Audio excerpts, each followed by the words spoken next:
बिस्मिल्लाहिर्रहमानिर्रहीम, अस्सलाम वालेकुम। तो आज के वीडियो में हम ये जानेंगे कि वो दो लोग कौन थे जिन्होंने सुरंग बनाकर नबी पाक सल्लल्लाहु अलैहि वसल्लम के जिस्म मुबारक को कब्र से चुराने की कोशिश की। अगर आपको प्रॉफिट सीरीज़ में इंटरेस्ट है तो मेरे चैनल को सब्सक्राइब कर लीजिए, थैंक यू। हिस्ट्री में कई बार ऐसे अटैम्प्ट्स किए गए कि नबी पाक सल्लल्लाहु अलैहि वसल्लम की बॉडी को चुराने की कोशिश की गई। सल्जूक सल्तनत के एक बहुत बड़े सुल्तान थे जिनका नाम सुल्तान महमूद नूरुद्दीन ज़ंगी था। शाम पर उनकी हुकूमत थी और वो सलाहुद्दीन अय्यूबी के उस्ताद भी थे। एक रात नूरुद्दीन ज़ंगी तहज्जुद की नमाज़ पढ़ के लेटे तो उन्हें ख्वाब आया। अब वो ख्वाब में क्या देख रहे हैं? ख्वाब में उन्हें नबी पाक सल्लल्लाहु अलैहि वसल्लम का दीदार नसीब हुआ। अब नबी पाक उनसे क्या कह रहे हैं? उनके ख्वाब में नबी पाक सल्लल्लाहु अलैहि वसल्लम ने दो आदमियों की तरफ इशारा करके फरमाया कि ए महमूद, मुझे इन दो आदमियों से बचाओ। उन दो आदमियों के चेहरे की रंगत सुर्खी माइल थी और ये ख्वाब देखकर महमूद नूरुद्दीन ज़ंगी की आँख खुल गई। उनकी आँख खुली तो वो हैरान परेशान थे। उस वक्त उन्हें कुछ समझ नहीं आ रहा था कि ये किस तरह का ख्वाब है, क्या कुछ समझ नहीं पा रहे थे वो। अब वो दोबारा आराम करने के लिए लेट गए, लेकिन ये एक ही ख्वाब मुसलसल उनको 3 बार दिखा जिसमें नबी पाक कह रहे हैं कि ए महमूद, मुझे उन दो आदमियों से बचाओ। तो महमूद नूरुद्दीन ज़ंगी हकीकतन परेशान हो गए क्योंकि 3 बार एक ही ख्वाब का दिखना कोई नॉर्मल बात तो नहीं है। अब उन्होंने उस परेशानी में अपने मुशीर को बुलाया और उनको ये पूरा वाक़या बताया। अब जो उनके मुशीर थे जमालुद्दीन, उन्होंने कहा कि हुजूर, आप 3 मरतबा यही ख्वाब देखकर यहाँ क्यों बैठे हैं? इसका आप किसी से भी ज़िक्र ना करें और फ़ौरन मदीना रवाना हो जाएं। अब 16 दिन के लगातार सफ़र के बाद सुल्तान महमूद मदीना पहुँच गए। जब सुल्तान महमूद मदीना पहुँच गए तो वहाँ के जो गवर्नर हैं वो उनको देख के हैरान हो गए, क्योंकि इससे पहले सुल्तान कभी बगैर बताए आए ही नहीं थे। तो ये बात उनके लिए काफ़ी हैरत अंगेज़ और शॉकिंग थी। गवर्नर ने सुल्तान महमूद से वजह पूछी तो सुल्तान महमूद ने उन्हें तमाम वाक़या सुना दिया। गवर्नर ने पूछा, मेरे सुल्तान, क्या आप उन दो लोगों को देखकर उन्हें पहचान लेंगे? तो सुल्तान महमूद ने कहा, हाँ, मैं उन्हें पहचान लूँगा। अब इस पर उन लोगों ने एक प्लान बनाया, प्लॉटिंग की और पूरे शहर मदीना में मनादी करवा दी।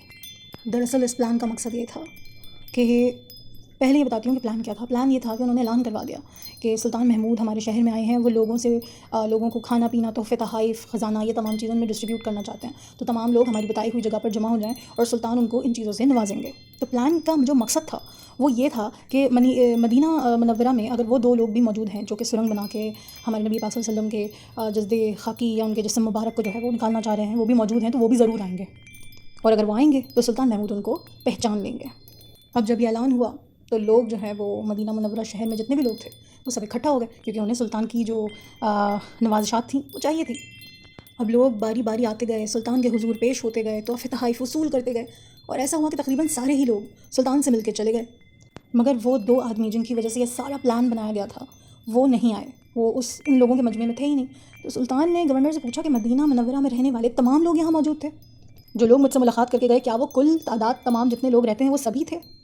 क्या आपको यकीन है कि कोई आदमी रह तो नहीं गया जो मुझसे मिला ना हो? अब गवर्नर ने जवाब दिया कि मेरे सुल्तान, मदीने के शहर के जितने भी लोग हैं वो तमाम तो आपसे मुलाकात कर चुके, लेकिन 2 लोग जो मराकश से अभी आए हैं और मेहमान हैं वो आपसे नहीं मिले हैं, वो रह गए हैं। लेकिन वो दोनों आदमी ही बहुत ही ज़्यादा बुज़ुर्ग और नेक हैं। वो हर वक्त इबादत में मसरूफ़ रहते हैं और सदका खैरात भी बहुत करते हैं। वो दोनों हरगिज़ भी ऐसा काम नहीं कर सकते। सुल्तान महमूद ने कहा, ठीक है, अगर वो दोनों यहाँ मुझसे मिलने नहीं आ सकते तो क्या हम उनसे मिलने जा सकते हैं? अब गवर्नर ने सुल्तान की ख्वाहिश का एहतराम किया और उनको उन 2 आदमियों के घर ले गया जो कि रोज़ा रसूल के बिल्कुल क़रीब था। और जैसे ही सुल्तान ने उन दोनों आदमियों को देखा तो फ़ौरन पहचान लिया कि ये तो वही 2 आदमी हैं जिनकी तरफ रसूल पाक सल्लल्लाहु अलैहि वसल्लम ने मेरे ख्वाब में इशारा किया था। अब सुल्तान महमूद ने उन 2 लोगों पर इस बात को ज़ाहिर नहीं किया। उन्होंने उन 2 आदमियों से सवाल जवाब शुरू किए और उन्हें यकीन हो गया कि वो 2 आदमी झूठे हैं और झूठ बोल रहे हैं। सुल्तान ने उन दोनों के घर की तलाशी का हुक्म दे दिया, मगर तलाशी करवा के भी कोई ऐसी चीज़ नज़र नहीं आई जिसकी वजह से उन 2 आदमियों पर जुर्म साबित किया जा सकता या शक भी किया जा सकता। तो सुल्तान ने ख़ुद बहुत बारीकी से तलाशी ली और बहुत गौर किया। एक जगह एक कालीन बिछा हुआ था। सुल्तान ने वो कालीन हटाया तो नीचे मिट्टी थी, फिर मिट्टी को हटाया तो एक लकड़ी का तख्ता था, जिसे हटाया तो ये बखूबी देखा जा सका कि एक गहरी ताज़ी सुरंग खुदी हुई है जो रोज़ा रसूल की तरफ जा रही थी और वो रोज़ा रसूल के बिल्कुल क़रीब पहुँच चुकी थी, बस उन तक जाने ही वाली थी। जब ये सब पकड़ा गया तो उन 2 आदमियों ने भी कन्फेशन कर लिया, कबूल कर लिया इस चीज़ को। उन्होंने ये कन्फेशन किया कि ये उनका मिशन था कि वो हुजूर पाक सल्लल्लाहु अलैहि वसल्लम के जिस्म मुबारक को चुराने आए हैं और उसे चुरा कर वो अपने साथ ले जाएंगे।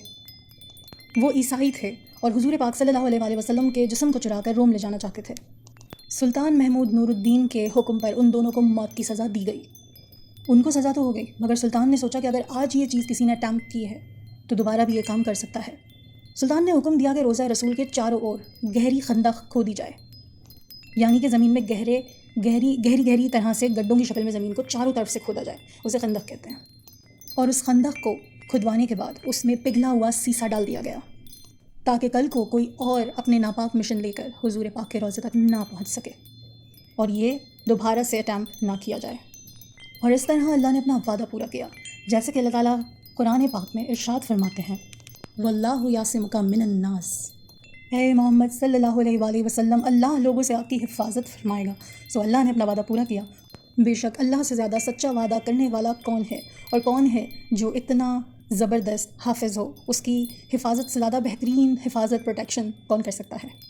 یہ قصہ، یہ واقعہ ہمیں اللہ کی طاقت بھی دکھاتا ہے کہ اللہ تعالیٰ کی طاقت کیا ہے، کتنی عظیم ذات ہے وہ کہ جس کو چاہے جہاں چاہے اپنے حفاظت میں لے لے، جس کو اللہ رکھے اسے کون چکھے، اگر ایسا کہا جائے تو بالکل ٹھیک ہے۔